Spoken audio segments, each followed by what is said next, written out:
which maybe Johnny I could have seen, but Tash was surprisingly... So, good morning, I'm Mitch, if you don't know me. Usually you would see me at the back, fiddling around with the cameras on the sides, but this morning I'm continuing our series on loving your neighbour. And we've looked at who is your neighbour, and hopefully if you look up you might see some people from, not just me. So you might recognise some people in our community there. But I just wanted to set the context. Jesus wouldn't have been in the little team room where we had that meeting. He was walking in the temple courts, and it wouldn't have been a community of close-knit people like we have here.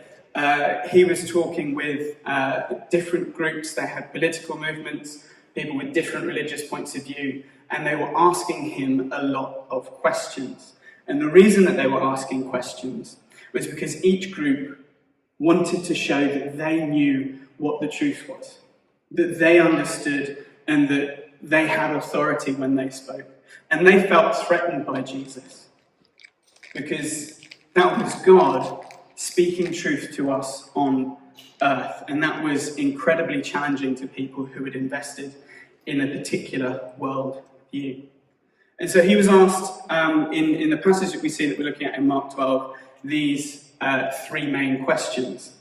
Now, to start with, the Pharisees, they came and they tried to trap him. They brought some followers of Herod, who was the Roman-appointed king, and they asked him a question about taxes. Now, if he said something that said, don't pay taxes to Caesar, then the supporters of Herod would have gone and they'd have said that, and it would have got back, and they could have got him on the law. But if he'd said, don't pay taxes to the church or the temple, don't give to God, then they'd have said, well, clearly you don't know the scripture.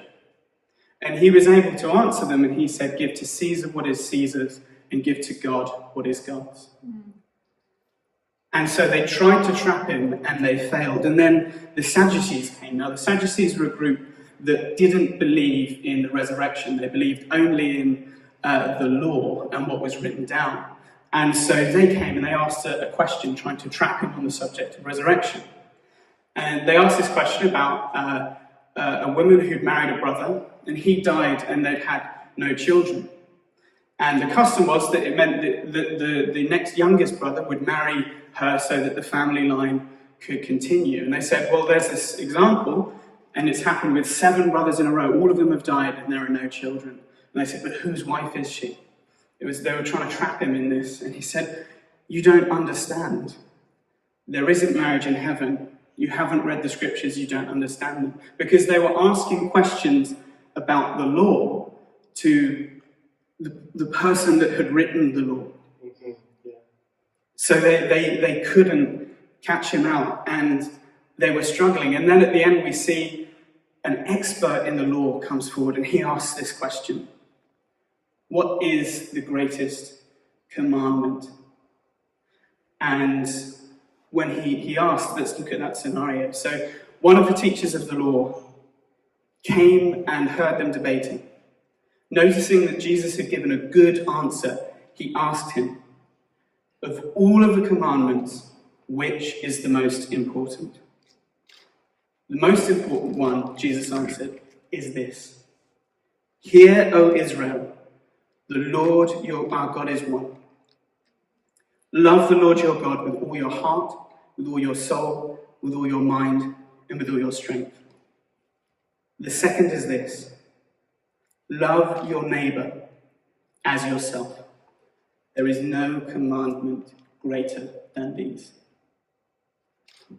Well said, teacher, the man replied. You are right in saying that God is one, and there is no other but him. To love him with all of your heart, with all of your understanding, with all of your strength, and to love your neighbour as yourself is more important than all the burnt offerings and sacrifices.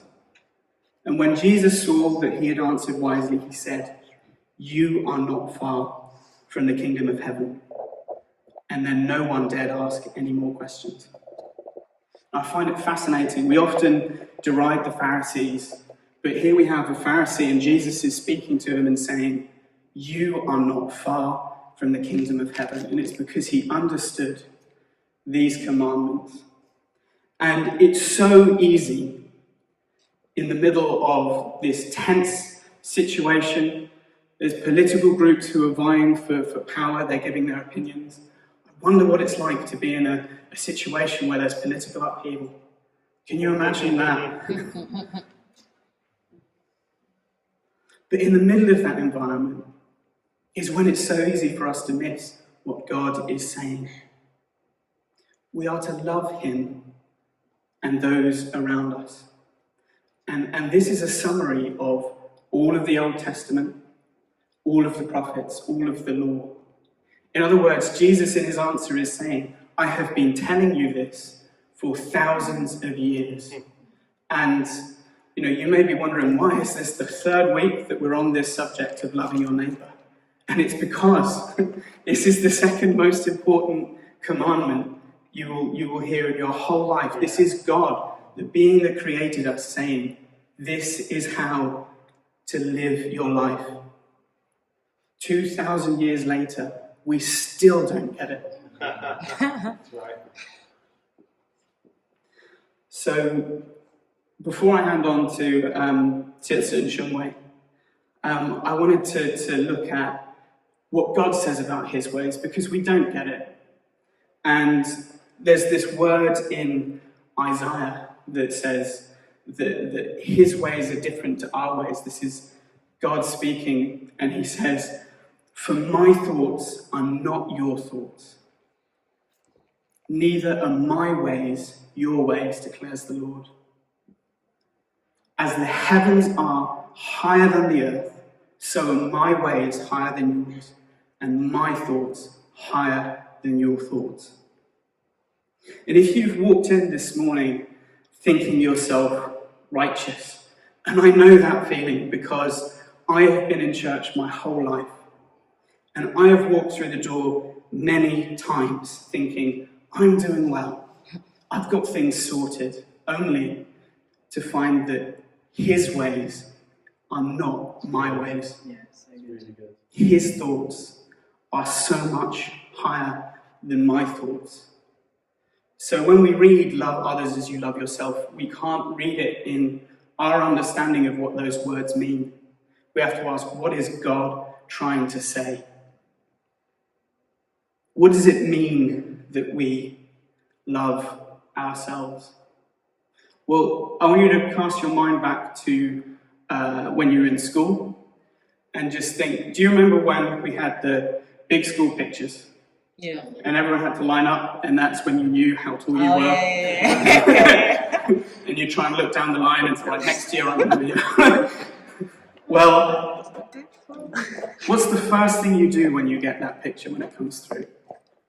I think for almost all of us, we look for ourselves. Mm. Yeah, that's true. We are obsessed with ourselves. Babies have to learn that other people exist. Yeah. The first person they learn is mum, because she gives me things. And their dad's over there somewhere, he might bring things to me. That's what he learned. So true. And some of us never get out of that. Mm. It's so easy to fall back into thinking only of ourselves. But God says, love others as we already love ourselves. What does that mean? Well, let's look at the word love that's used. It's a Greek word in the text, is agape. And this is love that in the Greek, in the Bible, when it's used, it's the highest form of love. It is the way that God loved us. And it's that love through which Jesus came to die for us. Jesus came so that he could show us that love. Let's look at 1 Corinthians 13. It's used in weddings all the time. And let's just think about that. When you think of love, think of that form of love. Love is patient. Love is kind. It does not envy. It does not boast. It is not proud. It does not dishonor others. It is not self-seeking. It is not easily angered. It keeps no record of wrongs. Love does not delight in evil, but rejoices with the truth. It always protects, always trusts, always hopes, always perseveres. Let's just look at that verse at the end, verse 7. There's 4 things that love always does. It always protects. It always trusts. It always hopes. And it always perseveres. And in ESV, it says, it endures all things. It is enduring even until death. Now, if that doesn't sound dangerous and potentially costly form of loving people, then I don't think we're getting what it means to love our neighbour. So often we have opportunities to love that we miss in day-to-day things. I'll give you an example from my own life. As you know, there's a number of us here who play video games, and we all have quite busy lives. So scheduling when these games are going to happen can be quite difficult. And there was one particular evening where we'd messaged, there were 5 of us, we were going to play a game at 10.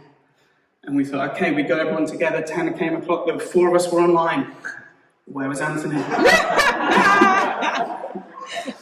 And this may have happened before, and I may have become agitated, and in this particular time I was agitated. That's what the word I will use. And I was sending some things to him. Where are you? You know, it was 4 people, half an hour you wasted, now that's 2 hours. So I was not happy.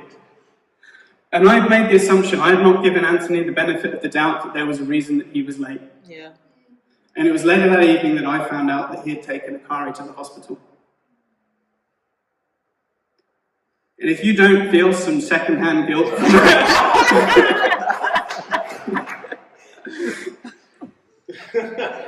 I could so easily have assumed the best of someone that I've known for years.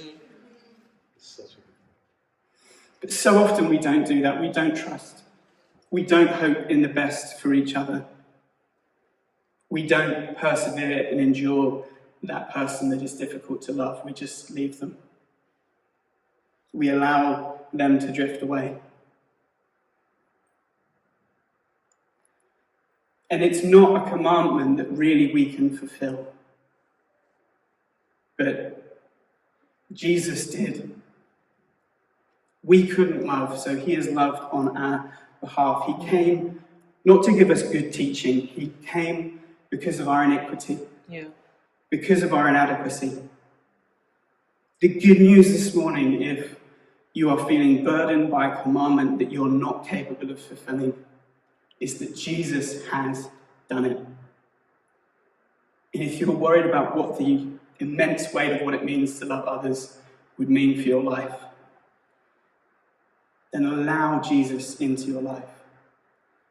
Ask him to transform your mind and your heart, and he will. So I want to hand over to Chinwei, who's coming up. I think it's your first tag team. Yes. Yes. And it was pointed out to me this morning that the next 2 speakers are speaking not in their first language, so it's even more impressive. I was debating doing mine in German, but I don't speak any.